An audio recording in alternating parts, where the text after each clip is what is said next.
안녕하세요. 주와 말씀의 교회 말씀 묵상입니다.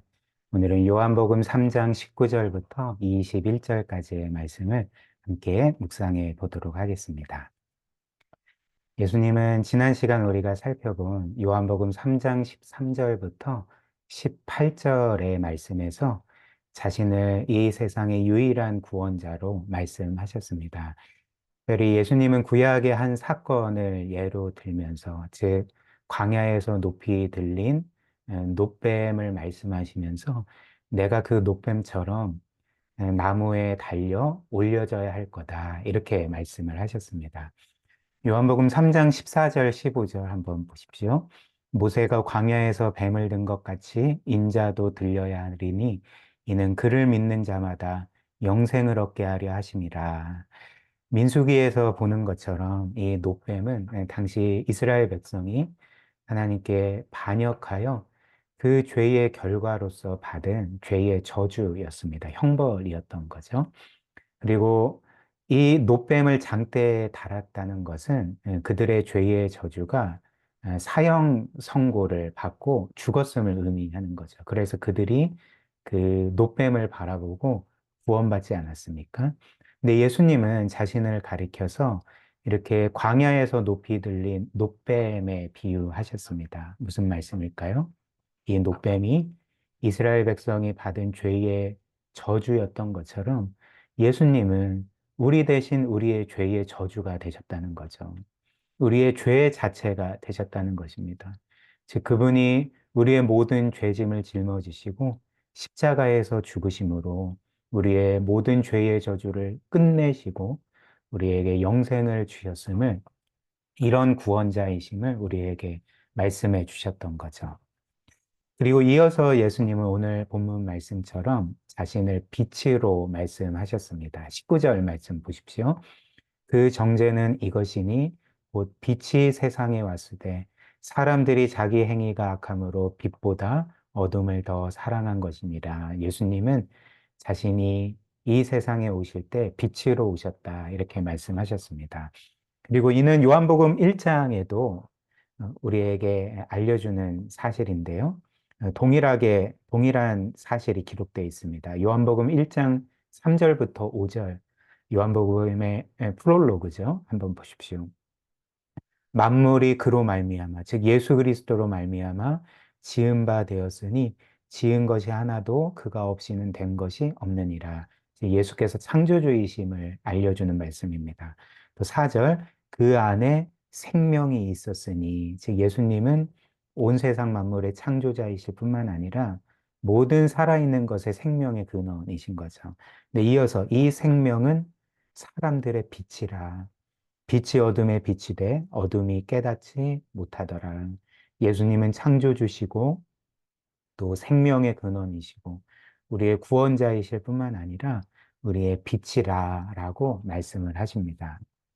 그렇다면 이 빛은 무엇일까? 예수님이 자신을 가리켜 나는 빛이다, 세상의 빛이다, 이렇게 말씀하셨는데 이 빛은 무엇을 의미하고 상징하는 것일까요? 일단 성경에서 빛이라는 것은 진리, 하나님의 말씀인 진리를 상징합니다. 그리고 이 진리라는 것은 정의하자면 이 세상과 모든 것에 대한 참된 실상, 그리고 사실을 의미하는 거죠. 즉, 이 진리라는 것은 이 세상의 실체를 보여주는 것입니다. 즉, 이 진리는 이 세상이 어디에서 왔고, 또 누구의 세상이고, 누가 창조했고, 누가 다스리고 있는 것인지, 그리고 그 세상 안에 살아가는 사람은 어디에서 왔고, 또 어디로 가고 있는지, 즉, 사람의 존재의 기원과 삶의 의미와 목적을 알려주는 것이 이 진리인 거죠. 그리고 더 나아가 진리는 이 세상과 우리의 기원과 의미와 목적뿐만 아니라 이 세상은 왜 이렇게 깨트려졌는지, 망가졌는지, 왜 이렇게 고통스럽고 문제가 많은지, 그리고 그 해결책은 무엇이고, 또 참 생명과 행복의 길은 무엇인지, 구원은 어떤 것인지, 이 모든 것을 알려주는 것. 이 모든 것의 실상이 바로 진리라는 것입니다. 그래서 이 진리를 알게 되면 어떻게 되겠습니까? 이 세상과 또 나라는 존재의 실상을 알게 되는 거죠. 그리고 과거에 결코 알지 못했던 의문으로 남아있던 풀리지 않던 모든 문제들이 이 진리를 알고 깨닫게 될 때 다 풀리게 되는 거죠. 다 확연하게 실제가 드러나게 된다는 것입니다. 그러니까 예를 들면 우리가 뭐 추리소설이나 혹은 그런 그 미스테리 영화를 볼 때에 처음에는 모든 것들이 다 감춰져 있지 않습니까? 그래서 왜 이런 일이 일어났고 도대체 뭐가 문제인지 그리고 이 스토리가 지금 어떻게 흘러가고 있는지 우리는 알 수 없습니다. 근데 이런 추리소설이나 영화에서 우리가 진실을 알게 되면, 실상이 드러나게 되면, 예를 들면 누가 범인인지를 알게 되면 어떻게 됩니까?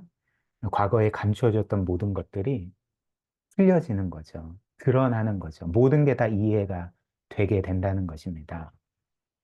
그래서 진리라는 것이 빛에 비유됩니다. 왜냐하면 빛이라는 것은 어두움에 감추어져서 그 실상을 볼 수 없었던 모든 것을 단번에 드러내고 밝히 보여주기 때문에 그런 거죠. 모든 풀리지 않는 문제들을 우리로 하여금 보게 하고 깨닫게 하기 때문에 이 진리는 빛이라는 것입니다. 예수께서 이런 빛이시라는 거죠. 이처럼 빛의 역할은 우리를 뭔가 단지 따뜻하게 해주는 것만이 아닙니다. 이 빛이라는 것은 우리로 하여금 모든 것을 볼 수 있게 하는 유일한 것 아니겠습니까? 한 사람이 아무리 시력이 좋아도 빛이 없으면 암흑의 방에 들어가게 되면 아무것도 볼 수가 없습니다. 모든 것을 보게 만드는 것이, 모든 것의 실체를 드러내서 보고 깨닫게 하는 것이 빛이라는 거죠. 근데 오늘 말씀에서 예수님은 자신을 가리켜 빛이라고 말씀하십니다.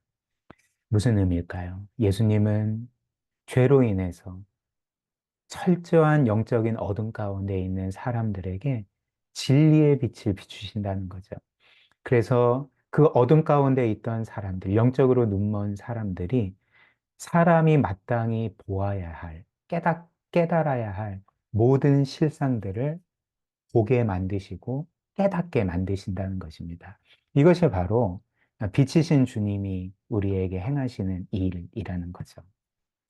즉, 빛이신 예수님께서 우리에게 진리의 빛을 비춰주실 때에 그분은 우리에게 하나님에 대해서 또 사람의 죄악에 대해서 사람의 근원적인 문제와 해결책, 즉 구원에 대해서 우리에게 알려주셨습니다. 깨닫게 하신 거죠.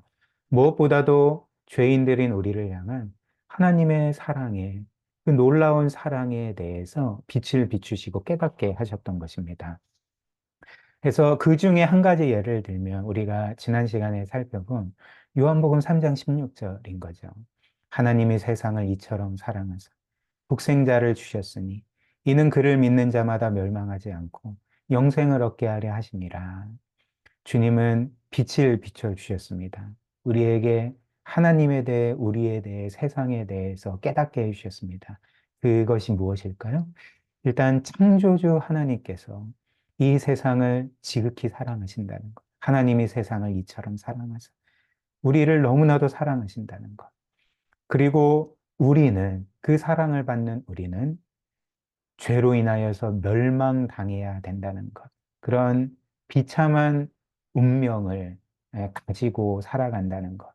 그러나 하나님께서는 이런 죄인을 위해서 그분의 독생자 예수 그리스도를 주셨다는 것. 그래서 우리로 하여금 멸망이 아니라 영생을 얻게 하신다는 것. 그리고 우리는 이렇게 그 창조주 되시고 무한하신 하나님께서 자신의 독생자를 아낌없이 내어주실 정도로 사랑받는 존재라는 것. 우리 사람이라는 존재가 이처럼 고귀하고 하나님께서 가치 있게 여기신다는 것을 깨닫게 된다는 거죠. 그러나 사람들은 이렇게 빛으로 오신 예수님을 어떻게 대했습니까? 오늘 본문 말씀 19절, 20절 보십시오. 그 정죄는 이것이니 곧 빛이 세상에 왔으되 사람들이 자기 행위가 악함으로 빛보다 어둠을 더 사랑한 것이니라. 악을 행하는 자마다 빛을 미워하여 빛으로 오지 아니하나니 이는 그 행위가 드러날까 함이요. 사람들은 예수님께서 빛으로 이 세상에 오셔서 진리의 빛을 그들에게 비추시고 그들의 어둠 가운데 숨겨졌던 죄악들을 드러내셨을 때에 사람들은 그 빛이신 예수님을 미워했습니다. 그 빛을 미워하고 거부하고 자신들을 부르시는 그 빛으로 나아가지 않았다라고 말씀을 하시는 거죠. 왜냐하면 자신들의 그 죄악된 행위가 드러나는 것을 두려워하고 또 한편으로는 분노하기 때문이다. 이렇게 말씀을 하시는 거죠. 예를 한번 들어보겠습니다. 만약에 우리가 혹은 어떤 한 사람이 빛이 전혀 없는 완전히 어두운 암흑의 방에 거한다고 생각을 해보십시오. 빛이 없기 때문에 아무것도 보이지 않기 때문에 그 방은 이제 곧 이어서 온갖 쓰레기와 오물로 가득하게 될 것이고 벌레로 가득하게 될 것 아니겠습니까? 그리고 자신은 자신의 모습을 볼 수 없지만 자신의 몸도 이제 시간이 지나면서 점점 더러워지게 될 것입니다. 근데 어느 순간, 어느 날 그 방에 전등이 켜졌다고 생각을 해보십시오. 그리고 그 사람은 그 즉시 그 전등으로 인해서 자신의 방과 자신이 얼마나 더러운 상태인지 그 상태로 지금까지 지내왔는지를 이제 보게 되지 않습니까? 근데 그 사람은 이렇게 등불로 인해서 자신의 더러움이 드러났을 때에 그 등불을 미워하는 거죠. 나의 이런 모습을 드러내다니. 나는 이 불을 원하지 않는다. 이 등불을 나는 미워한다. 라고 하면서 그 등불을 꺼버린 거죠. 그러니까 이처럼 사람들은 예수께서 이 세상에 빛으로 오셔서 자신들의 죄악을 드러내셨을 때에 그분께 나아가기보다는 자신들의 죄악을 드러낸 예수님을 미워했다는 거죠. 그리고 그 빛이신 주님께로 나아가지 않았다는 것입니다. 그 빛을 거부했다는 것입니다. 그러나 마지막으로 우리가 기억해야 될 사실이 있습니다.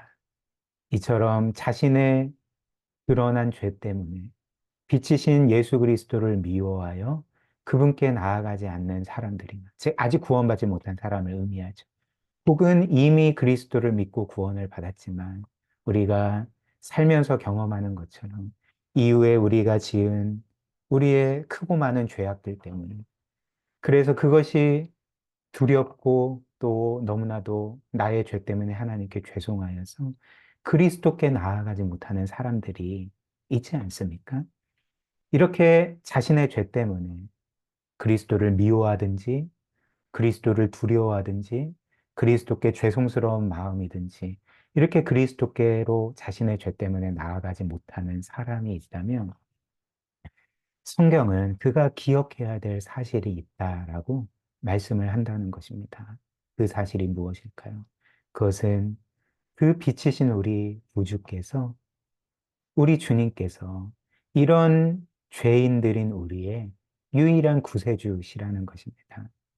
즉 우리에게 아무리 죄가 많아도 큰 죄가 있어도 그리고 그 죄로 인해서 우리가 더럽혀져 있을지라도 주님은 우리가 그분께로 나아오기를 너무나도 간절하게 바라시고 그리고 우리가 그분께로 나아오는 것을 너무나도 기뻐하신다는 것입니다. 마가복음 2장 17절에서 예수께서 이와 관련해서 이런 말씀을 하셨죠. 예수께서 들으시고 그들에게 이르시되 건강한 자에게는 의사가 쓸데없고 병든 자에게라야 쓸데있느니라. 나는 의인을 부르러 온 것이 아니요 죄인을 부르러 왔노라 하시니라. 사랑하는 여러분, 저와 여러분들은 이 땅에서 신앙생활을 하면서 이런 생각을 하신 적이 있으실 것입니다. 나에게는 죄가 많아. 이렇게 죄가 많은 나를 주님께서 과연 받아주실까? 환영해 주실까? 그리고 나는 나의 이 크고 많은 죄악으로 인해서 영적으로 병든 사람이야. 그런데 이런 내가 거룩하신 주님께 나아갈 수 있을까? 우리는 종종 이런 생각을 하게 됩니다. 그러나 오늘 주님께서 하신 말씀이 무엇입니까? 우리가 방금 읽은 마가복음 2장 17절에서 주님께서 우리에게 주신 메시지가 그리고 약속이 무엇입니까? 주님은 영적으로 건강한 사람이 아니라 병든 사람을 부르러 오셨고 또한 의인이 아니라 크고 많은 죄가 있는 죄인을 불러 구원하시기 위해 오셨다는 것. 우리를 그렇게 구원하시기 위해서 하늘의 영광스러운 보좌를 버리고 이 세상에 오셨다고 우리에게 말씀해 주고 있는 거죠. 예수님은 우리를, 우리와 같은 죄인을, 영적인 병자를 환영하신다는 것입니다. 특별히 우리에게 아무리 크고 많은 죄가 있고, 영적인 질병이 있고 어둠이 있어도 언제든지 주님께 담대히 나아갈 수 있는 이유가 있습니다. 가장 큰 이유가 무엇이겠습니까? 주님께서 우리의 그 모든 죄를 이미 짊어지셨기 때문에 그런 거죠. 우리의 모든 죄를 마치 자신의 것인 양 가져가셨기 때문에 그렇습니다. 고린도후서 5장 21절. 하나님이 죄를 알지도 못하신 이를, 즉 예수 그리스도를 우리를 대신하여 죄로 삼으신 것은 원문을 보면 성부께서 성자 하나님을 우리의 죄로 만드셨다. 죄로 만드셨다라고 되어 있습니다. 즉, 이렇게 성부께서 그분의 아들을 우리의 죄로 만드신 것은 우리로 하여금 그 안에서, 그리스도 안에서 하나님의 의가 되게 하려 하심이라. 이렇게 말씀을 하시는 거죠. 우리의 모든 죄는 이미 그리스도께로 옮겨졌습니다. 그리고 그리스도의 의로움은 그분을 믿는 우리의 것이 되었습니다. 이를 굳게 믿고 죄가 많아도 또 영적으로 병들었다고 생각을 해도 늘 우리의 구세주이시자 영혼의 의사이신 그리스도께로 나아갔으면 좋겠습니다. 우리 함께 기도할까요? 잠언에 이런 말씀이 있습니다. 잠언 28장 13절에 보면 자기의 죄를 숨기는 자는 형통하지 못하나 죄를 자복하고 버리는 자는 하나님께 불쌍히 여김을 받으리라 이런 말씀이 있습니다. 성경은 자신의 죄를 숨기는 그것은 오히려 너를 파괴하는 일이라고 말씀을 합니다. 도리어 우리의 죄를 인정하고 자복하고 회개하는 자가 생명을 얻을 것이다 말씀을 하는 거죠. 이 말씀을 기억하면서 우리가 우리에게 죄가 있어도 늘 그리스도의 영원한 대속을 의지하고 그분이 우리의 모든 죄짐을 이미 짊어지시고 가져가시고 해결하셨음을 우리가 굳게 믿고 늘 회개하고 하나님의 용서의 은혜를 누리도록 그런 믿음을 달라고 함께 기도하고요. 이렇게 우리의 죄의 문제를 영원히 해결하신 우리를 위해 죽으신 우리 구세주를 향해서 거룩한 삶을 살게 해달라고 우리 함께 말씀 기억하며 기도하도록 하겠습니다.